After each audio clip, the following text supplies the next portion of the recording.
What's going on, y'all? It's your Uncle Juice, and we're going to talk tournament risers, fallers, and it's Tuesday. Tuesdays we wear burgundy. Shout out to my brother. I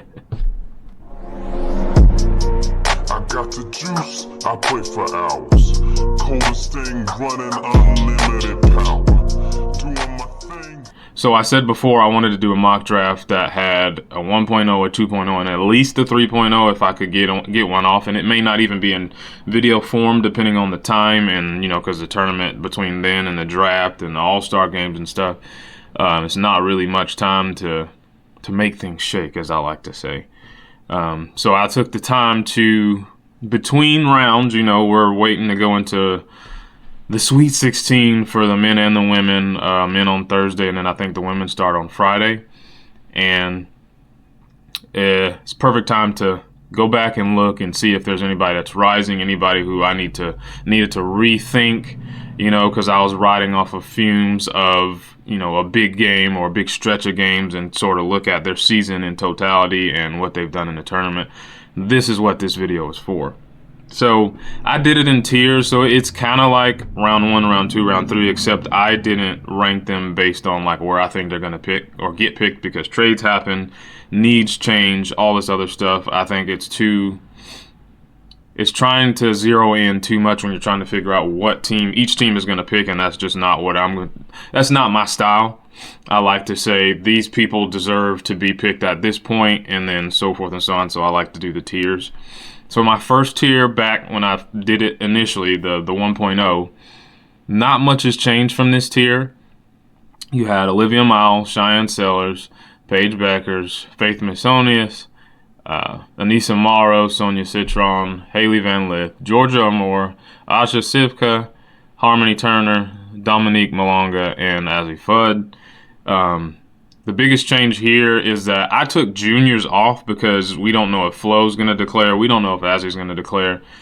We don't know if Janiah is going to declare. So I kind of pulled those guys off because, one, these tiers would look different without them or with them in it. So I took them out to see what they would fall like. And I couldn't really make myself change anything in this first tier out of moving Faith down a couple tiers. Because I think when I made this, I was coming off of those big games against LSU and USC, and I moved Kiki up, not even just because of last night, but just because she's been playing a lot better. She's been going against some of the things that I said would hurt her, and I only had her in the second tier, and if I had to rank them in terms of numbers, she would have been the first one in that second tier to go. So that's really my only change, is moving Faith out, pulling the juniors out, and putting Kiki in there, and nothing really I don't think anybody has given me a reason to move them into the first round. Some would say they're just now coming on to Harmony Turner, whereas I have felt like for a while that she is a first round talent in this draft. And I feel like the first round is going to be extremely guard heavy. Moving on to the second tier. Let me close that out. Originally, I had Izzy Higginbottom, JJ Quinterly, Julia Rolt, Kiki there, Sanaya Rivers, Brooke Demetra, the Prince that shall not be named, Kate Denevere, Destiny Adams, Maddie Westbell, Tahina Powpow, Ayoka Lee, and Janiah Barker. So right off the rip, like I said, we moved Kiki up. Janiah Barker's out of there. Just like I said, she's a junior, so we're kind of waiting. And I think what I did, I pulled Brooke down to the third tier, I believe, and moved some other ones in. So like I said, right off the rip, Janiah's out of there, Brooke's out of there, and Kiki's out of there. And so is Izzy, actually. So our new tier 2 is going to look with, it's going to have Sanaya Rivers, Anastasia Kosu, who a lot may be just now coming on to. I found out about her like about a month ago, and she plays in the Russian league. And that actually, I think both Brittany and Diana Taurasi both played, if I'm not mistaken. Either way, she plays for that team. She's a very athletic, defensive-minded player, but she can also get her own off when it comes to offense. I really need to do a bigger breakdown video so people can see, but there's just not much time to throw something like that together. For the moment, I could get around to it. Obviously, we have Janiah's teammate, Isaiah James. And then we still kept Maddie Westbeld there and Janiah Fagan's there, which she wasn't in my original. Sarah Ashley Barker played her way, you know, putting that 40-piece up when all of her teammates fouled out. And like I said on Threads, left her out to dry. She came and tried to really, really win against Maryland. And she could have. There were some plays that I know they wish they could take back. But Sarah Ashley Barker, she's in my tier 2. So if I had to guess, you know, she played herself into second round contention, at least in terms of getting picked. Destiny Adams still stays in the second round. Again, she is my direct, like, not night and day, but like if Kiki Irefin is top shelf, Destiny is that second next shelf down. Like, they do a lot of the same things, but Destiny's a little better at what she does, and Kiki's better at what she does. So they are different players, but they're very much so alike. So if you miss out on Kiki, I think you can go after Destiny and still feel okay. I added Raven Johnson to this tier, which wasn't a part of this one at all. I don't think she was a part of my third tier as well. And then Deja Kelly has had a strong tournament run, so I have also added her to this second tier as well. I think with the I didn't get a chance to watch her a whole lot before the tournament, but this tournament I'm just like, okay, I get it. I hear you. You're here. Let me go ahead and add you to the list. And then obviously you just got to treat South Carolina like, you know, Kentucky on the men's side and some of those other teams where it's just like the stats may not show and things like that, and even the long-term like career may not show it, but when you watch the game and stuff like that, you realize it's just a mega team, not a super team, but a mega team. Or as what is the Kentucky coach was like, you got all those McDonald's All-Americans. Like, they're finding ways to make it work with each other and sacrificing play and everything like that for the sake of the team and for sake of winning. So because of that, I moved both Janiah and Raven Johnson up into tier 2, but I don't think any of the South Carolina players are tier 1. That's just me. I think they are better guards and forwards than them, but I do think that they will all be drafted when it comes down to it. Moving on to the third tier, I actually just blew this completely into the sky because there were so many different girls that I have seen throughout the tournament that have popped off, so many people that had to move down, so many people that I actually got around to before the tournament, and so that list just grew. And like I have said on Threads, it's just, it's so frustrating because there's not a lot of places to go in the W right now. There's going to be so many of these ladies that may have a delayed entrance into the WNBA because they won't get picked. They'll be undrafted. They'll go overseas and play and have great careers. And then when some people start retiring, things like that, more teams start to come out, you're going to see not only girls from this class, but classes prior and things like that. There's going to be a lot of people start flocking back to the U.S. to make sure they have a shot at taking those spots. Because I think if I'm building those teams as well, I'm not going to try to go all in and get all these different rookie players or whatever. Those expansion drafts are going to pull a lot of these girls. I think if I can remember, I'll keep a lot of these girls that didn't make it and they end up overseas between this class and next year's class and last year's class and see the bulk. Like which draft class did the bulk come from in terms of just like, we're going to pull this person and this person and this person. But I feel like a lot of the players now, you won't have to pull from another team when it comes to the expansion draft. I don't think you should anyways. But there might be somebody who's just like, you know what, we will take them and pay them and make them our person, but it'll be interesting to watch. So, my initial tier 3 had Grace Larkins from San Diego, big-time scorer at 5'9". This is where I had Isaiah James before. I had Ioana Carmeli here, Zay Green from Alabama, Michaela Timpson, Rory Harmon, Morgan Maley, Liatu King, which I never corrected that. It should have been Notre Dame, not Cal, but I was going too fast creating a graphic. And somebody pointed that out to me. I was just like, embarrassing. And then you had, this is another place where, this was where Janiah Fagan was as well.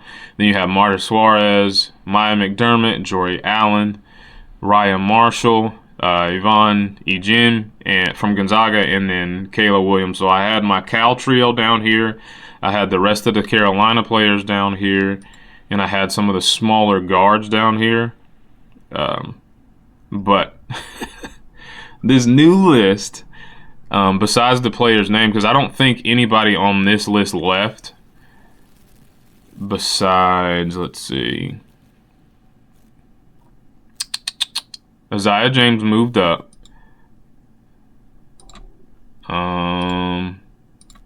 And then Sonia Fagan moved up. And that's it. Other than that, everybody else is still here. But who I added was Faith Masonius. I dropped her down, but I couldn't pull her all the way out because, again, she still had big games against top WNBA prospects early on in the game. A lot of her points did come later on as they're getting blown out and stuff. But a lot of those best moments came against those teams, and those were her 2 best games this year. Like, she's had maybe 4 or 5 20-point games this year, and it seems like she plays worse against worse competition. But when she played against Anissa Morrow and company, and Kiki Iriafen and company, and Ryan Marshall and them, she really showed out. She had 25 against USC and 28 or 29 against LSU. So say what you want, but I think that company with her passing and things like that, I think she deserves to be drafted. There's not a lot of people who have her skill set. Serena Sundell has popped off during the tournament. She was on my radar before, because obviously if you're watching Ioka, you have to watch her. And her and Tamir Pondexter, I think their play throughout the tournament has earned them some recognition for being not only on my mock draft, but on mock drafts in general. I think they're going to get a big look in terms of what they have done. Poindexter and her shooting 100%. Like, there's no way she avoids some eyes. I don't know if people actually pull up. I mean, if you need shooting, she's shooting 40% for the year anyway, so you should already be taking a look at her. Lucy Olsen was another one that I added a long time ago, but it was after I did the mock draft, because one of the guys that I talk to periodically on Threads, he's one of the main guys that I talk to on there, and he brought me to the attention to see her, and she is one of the better point guards in this draft. I believe if you don't hit on a Georgia Amore or Olivia Miles and all these other girls, and that'll be in the first round. In the second round, to an extent, you can also wait on a Lucy, and she could go second too. I mean, I think her ceiling is the second, and her floor is the third. I don't think she goes undrafted. That'll be kind of wild to me because she can shoot as well. The defensive Michaela Timpson, which I think she was on she was on the list before. Let's see, make sure I'm not repeating names here. She was on there. JJ Quinterly dropped down to here. She had just was out of sorts the tournament, and she just hasn't. She's looked great in spots, but then not in some other ones. And then other people have outperformed, so it's just kind of like I had to move her down, not because I wanted to. I really do believe that she should be drafted as well. She's got good size, strong, can get to the bucket. I need to see her hit more threes, but again, love her game. The same thing happened as far as finding out more about a player. I was more into Zay Green as a player, and I learned more because somebody, again, brought it to my attention in terms of Sarah Ashley Barker, who I was kind of on the fence with until she dropped that 40 bomb, and how she's just been playing in general. And Aaliyah Nye, shooter extraordinaire, another one. If you need three-point shooting, that is the one you want on your team for sure. Let's make sure. Yeah, we had her. We moved Izzy down to this one. Again, like I said, we moved Faith. Brooke Demetra dropped down to here. Grace dropped down to here. Yana Neepkins from Utah is one that got pulled up to one of these lists. Jakayla Jordan was one that I noticed throughout the tournament that I enjoy the way that she played. The numbers may not completely speak to it. Her efficiency is somewhat lacking.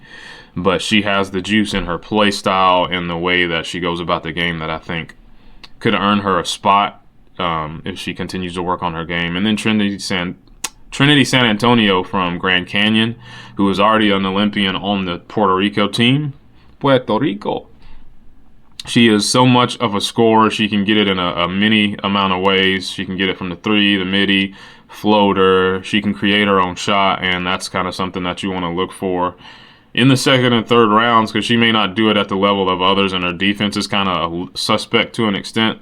But, she played well against Baylor, and I think she deserves a real nice look for sure. Madison Connor from TCU is another one that I've been having my eye on, and I just can't keep her off the list. And then Madison Scott, who somebody brought to my attention as well. And Deonna Gatson was another one who did not make the tournament, but she has been playing well since she went to Auburn and has pretty much been turning up. So, and there's plenty probably that I missed out on. And that, I mean, it is what it is. It happens on the guys' side as well. There's just so much talent out there, not enough teams, not enough spots. Even with these ladies staying 4 years, and you giving people in the W 4 years to move out, but obviously that's still 4 drafts where, you know, at least half of the 30-some-odd ladies drafted are making roster spots and sticking, you know, or not half, maybe like less than half, a quarter to like 35% or somewhere around there.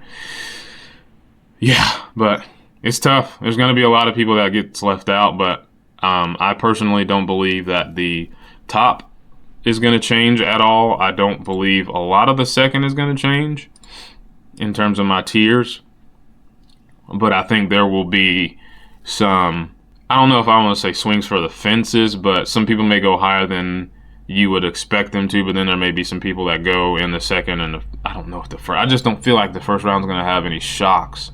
Unless we just don't go international here and the juniors stay in school, then that will give you some shocks in a sense for the first round. But I feel like that's almost chalk. Because you got what? 1, 2, 3, 4, 5, 6, 7, 8, 9, 10, 11. So I don't know. And I mean, my first round is a little different than some others as well, because you'll have some that have Deja and Tahina a lot higher than where I have them. They'll have Haley Van Lith lower than what I have them. They won't even have Odster where I have her, although most people have the international players in the top 15, which is it doesn't make sense to not to, because Dominique is dang near wnba level in the sense that you're not going to find another 6'6" player that does what she does. You're not.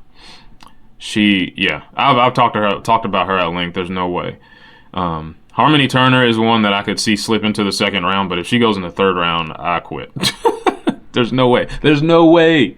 And then Ayoka Lee's another one that, as long as she can stay healthy, I don't think there's many that can stop her. She's going to need to develop more moves in the post. But, yeah.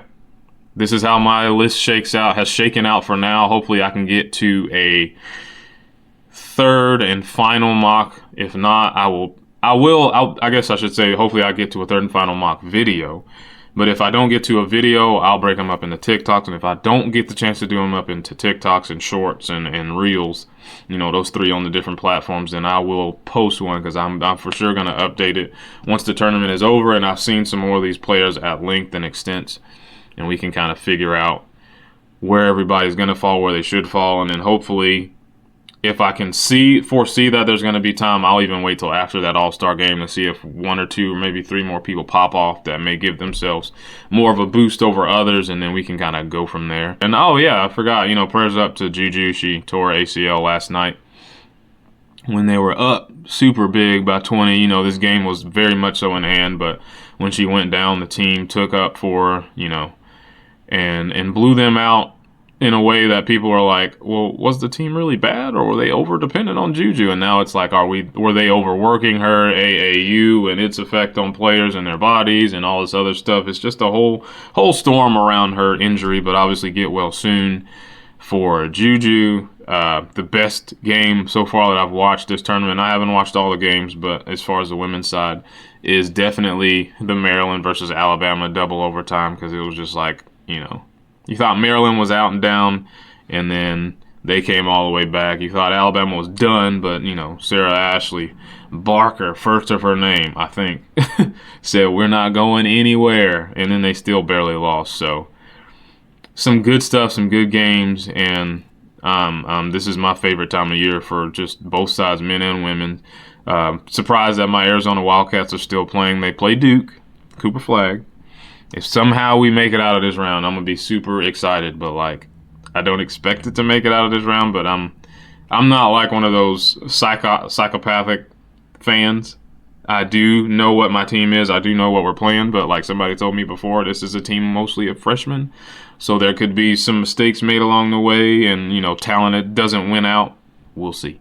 we have freshmen too. We got Carter Bryant and some others. So good times. Now we have some time without basketball time to recollect ourselves and go through this Sweet 16 and the Elite Eight and the Final Four and the National Championship, and then we're in draft territory, not only for the WNBA, but for the NBA in June, and for, I'm pretty sure the NFL draft's not too long, like in between there somewhere. So we're really going to be in major sports, that the bigger sports, obviously not MLB, but the bigger sports in football and basketball draft season. So time is changing quickly, and it's getting warm. I'm excited. This is my favorite time of year. But until next time.